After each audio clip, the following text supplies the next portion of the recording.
चढ़ल जवानी के मजा खूबे उठाई राजा जी। थर थर कांपे शरीरिया तनी गरमाई राजा जी। थर थर कांपे शरीरिया तनी गरमाई राजा जी। ओही राजैया सखी के सीनामा से सुताई राजा जी। चढ़ल जवानी के मजा खूबे उठाई राजा जी।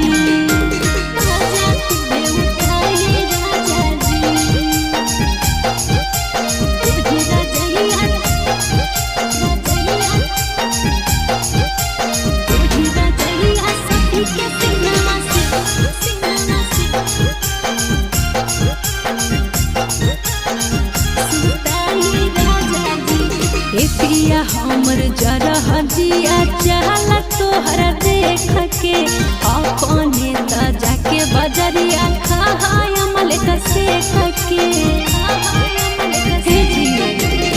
पिया हमर जरह जिया चाहला तोहरा देख के अपने त जाके बजरिया खाय अमल कसे के। ऐसे नहीं दिलावा हमर दुखाई राजा जी। ऐसे नहीं दिलावा हमर दुखाई राजा जी। ओही राजैया सखी के सीनामा से सुताई राजा जी। चढ़ल जवानी के मजा खूबे उठाई राजा जी। मजा खूबे उठाई राजा जी। ओही राजैया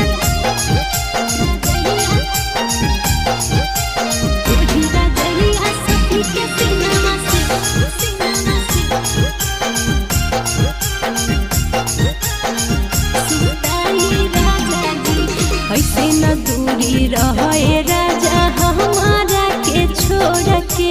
मिथल सभी के सपिया सटावा ठोर में ठोर के।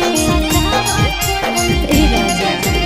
ऐसे न दूरी रहे राजा हमारा के छोड़ के। मिथल सभी के सपिया सटावा ठोर से ठोर के।